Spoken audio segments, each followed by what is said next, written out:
So, I got C2 Cloud Retainer in going for, Iansan. I wanted her constellations. Actually, I technically have C3 because I started with C1, and even though I got lucky with Iansan, I had 2 guarantees in a row. Whatever, I don't need to yap about wishy experiences.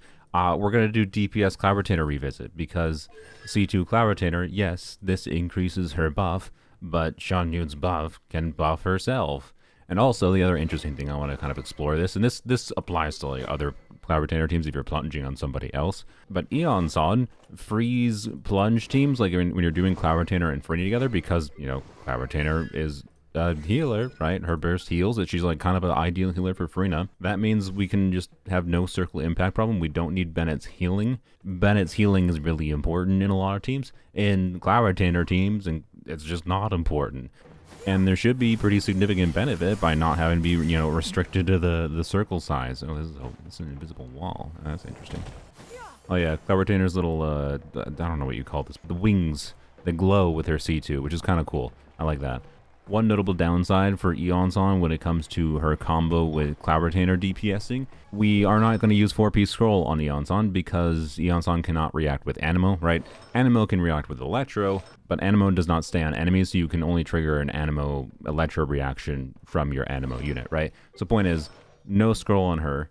I put Noblesse on Iansan, so it's just, fab build energy. Yep, C6 Iansan should give us an additional 25% damage bonus. Farina, I have on Tenacity because, look, this is the video where I'm revisiting DPS Cloud Retainer at stupid high investment levels. If you want a video on not C2 Cloud Retainer, you can go watch that one from her original release. Just replacing Iansan with Bennett can be situationally an upgrade depending on the situation, but that'll be linked in the video description. We're doing shenanigans with high investment today. Oh, and speaking of high investment, from my brief investigation, this weapon is like probably at least 15% better-ish. And that's including pre-C6 Cloud Retainer, to be clear. So, yeah, I don't know. If you happen to get Varessa's weapon and you want to do DPS Cloud Retainer, this is her best weapon now. I just don't have it leveled now. Oh yeah, my Farina's actual crit stats look like this. Not exactly the most balanced build ever. Lastly, but not least, Farazan is a meaningful damage dealer of her own, and she's C6. I have her on 4-piece scroll because she is an Animo unit. She can trigger the reaction, but she's of course not an Outland. We're not getting 40% damage bonus, right? We're only getting the 12%, but 12% is better than none. And I also have her in Elegy, so this is basically near the maximum damage possible from DPS Cloud Retainer, other than, her talents could be leveled up a little bit. She could be level 90. These are all things that are relatively minor as far as damage increases go.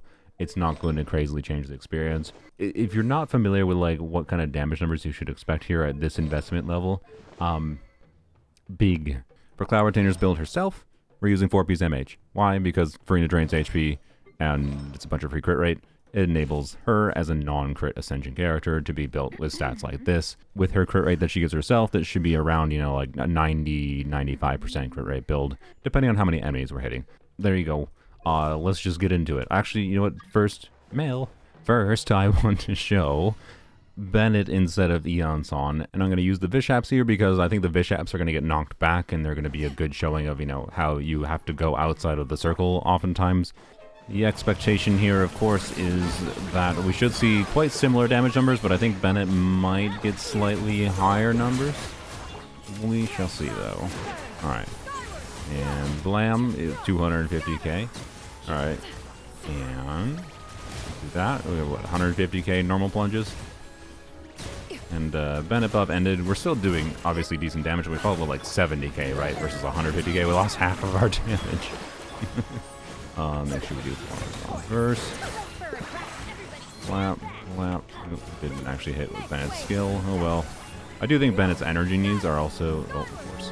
I think Bennett's energy needs are more annoying than Iansan's as well, which I think is a benefit of Iansan. But yeah, obviously had to run outside of the circle.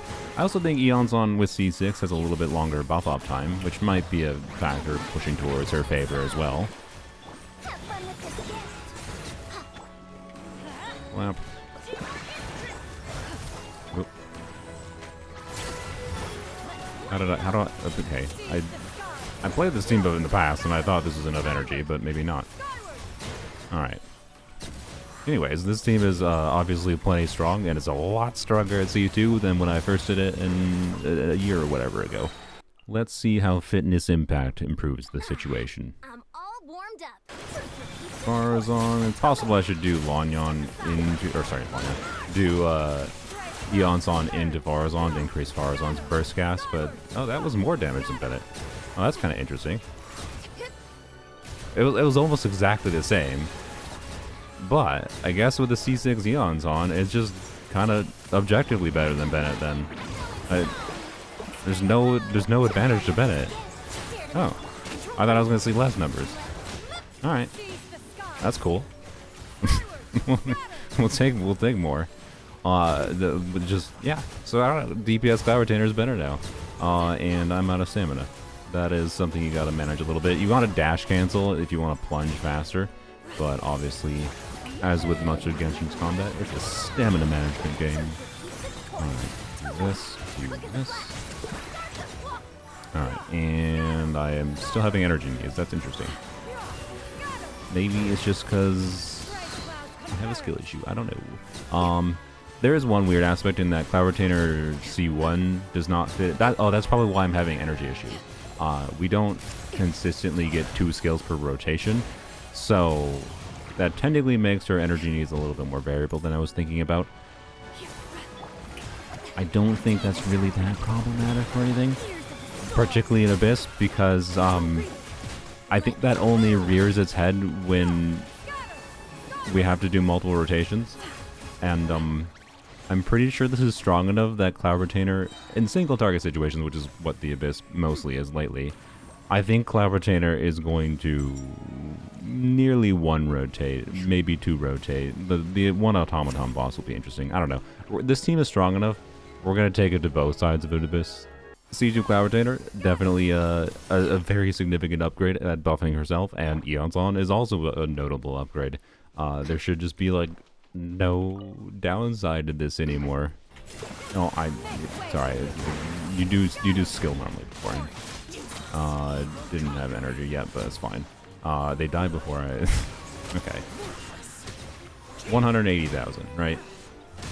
So it's sizable, but also less than 250,000, and about the same as what Cloud Retainer got on her normal plunges. The notable difference being that Xiao is better in AoE, because he has more consistent raw damage multipliers that aren't as reliant on Cloud Retainer's single target buff. I just didn't activate Cloud Retainer buff. And here you can see what his damage is without Cloud Retainer buff. So, that's how much the Cloud Retainer buff is doing for him at C2. Wow. This Abyss, of course, has the plunging attack damage bonus on the second half, but we're going to do both sides because I think DPS Cloud Retainer can easily deal with both sides here. Alright, my prediction here is that we 1 rotate this. Careful dance. Dance with me.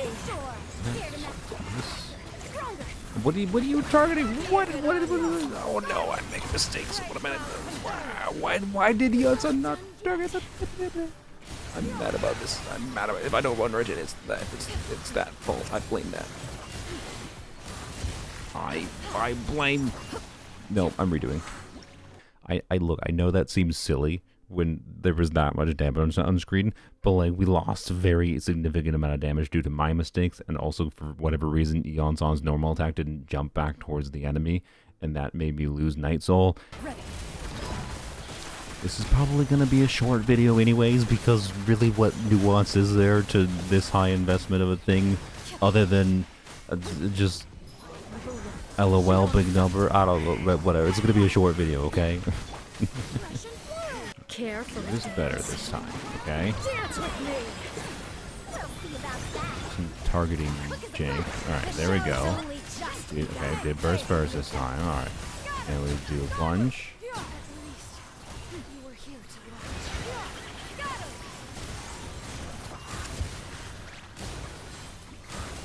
No, what? No way, it's so close to 1 rotating. I can't believe it. No. I apparently need Varessa's weapon. Oh, okay. I don't know if I missed any crits there. The weird problem happens when you have this high investment of like, you almost feel like you lose ways to optimize your play because it feels more like you're just on a situation of you need to reach higher damage thresholds in order to clear faster, but like there's no need to actually clear in 20 seconds, right? Anyways, let's just do some damage. This thing has its invisibility mechanics. We'll see how that interfaces. It won't matter if we kill it one rotation though. Let's see. All right. Is it stupid that I wanted to level up Brass's weapon just for the we're 100 in this one. Well, let's go. Like, it's so excessive. It's so excessive. Like, the fact that this clears as well as it does with C2 should tell you how competent of a DPS she can be at C0 without even watching my first video. This is nonsensically strong. I'm probably never going to play this because it's just not that interesting to me to play this strong of a team in this game as it stands right now. Will there be content in the future that justifies it? Maybe? Is it fun still? Especially if you just really like playing Cloud Retainer? Duh, of course it's fun. And the fact that there's a banner right now with a really, really relevant 4-star for Cloud Retainer and many other characters in the form of Iansan and Chevrus, and Gaming if you like playing Gaming as far as plunge teams go. It's honestly a really valuable banner. I'm not trying to convince anyone to like wish or anything. My point is that there's nuance to things in Genshin, and I think you can make an argument, depending on the kind of player you are, for going for a high investment thing like this versus, you know, the smart decision of pulling new characters over constellations. It just depends what you enjoy in the game. Let's go to Chamber 3. Alright, Automaton should not be that hard. I don't think we're going to be so strong to, like, beat it before we do pillars or anything, but, you know, I think it's going to be, pretty easy. And yeah, this thing has a bunch of extra resistance until you, like, break its pillars, just in case you weren't aware. Like, it would probably be almost 2/3 health if it didn't have those resistances. We're just gonna keep on continuing the rotation. Try a transition. Doing this.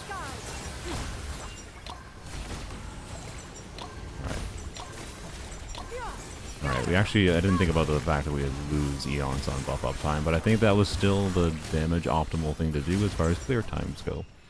Yup. I already had my yap before. I don't know is there much else to say. Of course there is. We got to do the first half. Now there is some more nuance we have to think about in this chamber, mostly with the lectors as far as the shield breaking goes.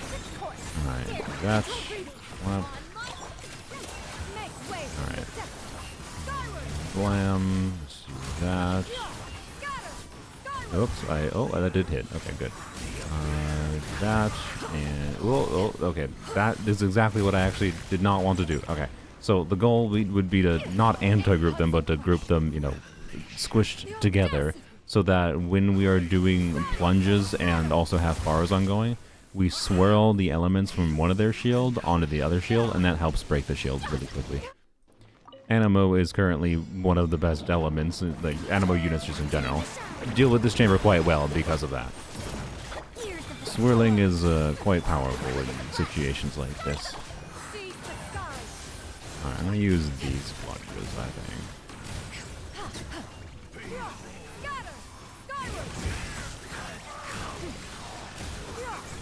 And then we switch to Pyro one. I didn't, barely didn't, okay. I didn't get my energy. Oh, he stole my energy. Alright, there we go. We're fine. I hate, oh my god, the lectors, they're stealing energy. Ah! Ah! There we go. Okay, we're fine. Kind of.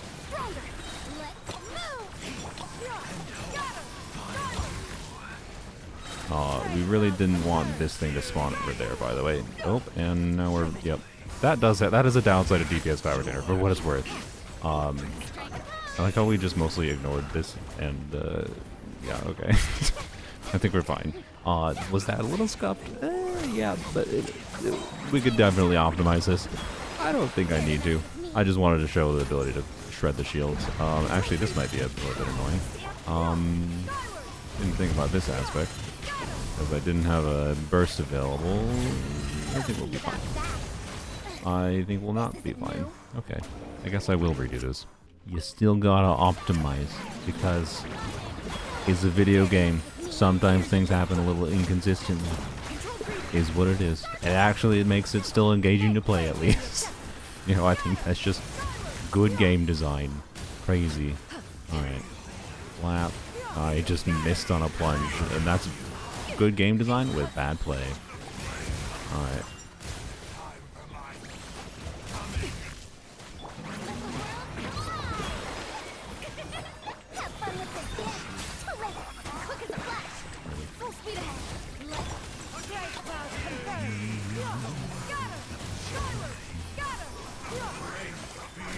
And it's impressive how fast we can shred the shield.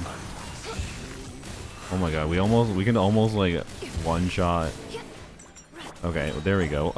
That's how you deal with the way up. We almost killed it before I got his shield. Okay, I guess that's one solution. And you're dead.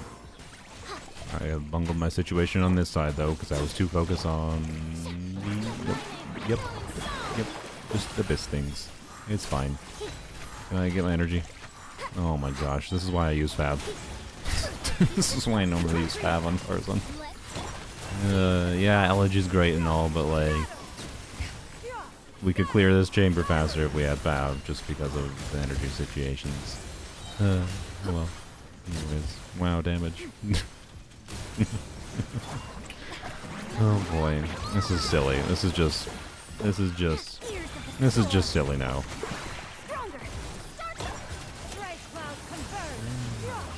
Big number. Now. And blap, and blap. And the time it takes to do this next phase transition is probably longer than we actually have to do damage. Okay, we got one of the bad ones. Oh well, who cares? You know, it's funny like how, because of energy situation and the time wasting mechanics on this boss, while this was a good clear, it wasn't really that much better than lower investment teams I've used. Energy again. Oh, we're better off this time. Hopefully Iansan's fine after we do this. Oh, she is not. Might be fine after. Okay, I guess we have to waste a skill. Is what it is. We're getting interrupted. And I... See... you cannot convince me not to use Fab. I'm gonna switch my Farazan back to Fab forever and always. That's what I've learned here. One more Fab on the team would have been better than Elegy. No amount of high investment can make up for the wonder that is Fab weapons, the true 6-star and 7-star and 20-star weapon series in this game. That's how good Fabs are, just saying. To have a more satisfying sequence, I'm going to just do this a little bit slowly. I'm going to basically just waste a full rotation getting energy. So basically pretend the first 20 seconds of this didn't happen. That's what just happened. Wow. Alright. No, don't freeze me. Are you actually serious? I actually start doing combat and then I... You still have to deal with the game's mechanics when you do 5 billion damage.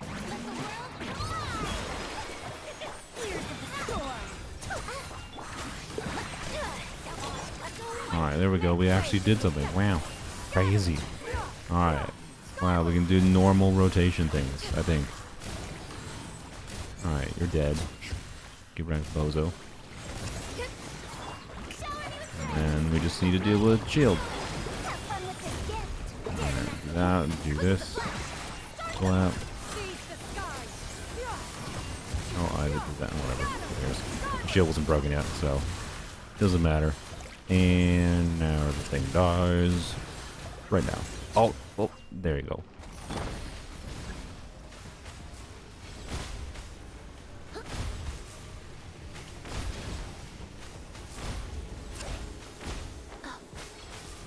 Yeah, who needs frickin' climbing? Screw your stupid mechanic, Mahoya. I was using the advantage of Emily being a short character. The tall female models can't really climb up that way, and I refuse to use Muika or Shallona's bike. I only climb up with those characters if I feel like I really have to. I'm doing everything I can to protest how they designed this boss. I've gotten pretty good at doing the climbing though. Yeah, well, there we go. So yeah, I don't really think I need to repeat some of the yap I had earlier. C2 Cloud Retainer is far, far beyond the strength level that I find necessary to clear this game's content, to say the least. And meanwhile, what's crazy is like there's people who have the misconception that like, oh, because this lets you use her skill 100 times, you need to have a C6 Cloud Retainer to DPS her. No, you don't. You really don't. You could argue DPS Cloud Retainer is better to do than Xiao if you have C2 Xianyun in single target scenarios, potentially. But I'm not going to try to make that in-depth of a comparison. I don't think that's the right kind of focus. I think it's just fun to have fun with whatever you got in the game. Does this mean it's worth it to go for C2 Cloud Retainer? That depends on you, as I said before. Ultimately, you know, this is a pretty valuable banner for a lot of reasons, and maybe you want to continue wishing on it, and maybe just seeing the fact that something like this is possible. Like maybe you don't have Xiao, but you want to do Animal Plunge DPSing things, or just Skyward Scatter is that fun to you. And I don't know, right? If I use Xianyun C2 in the future in my videos, by the way, I will be like reducing her total attack by putting her on something like a level 25 fab. If you have her at really low base attack, like about half of that which she would have with pre-C2, that means she's buffing the same as she would pre-C2, even if you have C2. So I can still use like normal Cloud Retainer at relatable levels of investment on my account for future videos, which is why I was fine with getting it. Not saying I will never do things that take advantage of C2 Cloud Retainer. It's fun to have. I just don't think C2 is necessary. Is my point. But if you really like clearing as fast as possible, really like Cloud Retainer, yada yada, blah blah blah blah blah, I don't know. Let me know what your thoughts are in the comments. Suffice to say, it's pretty strong.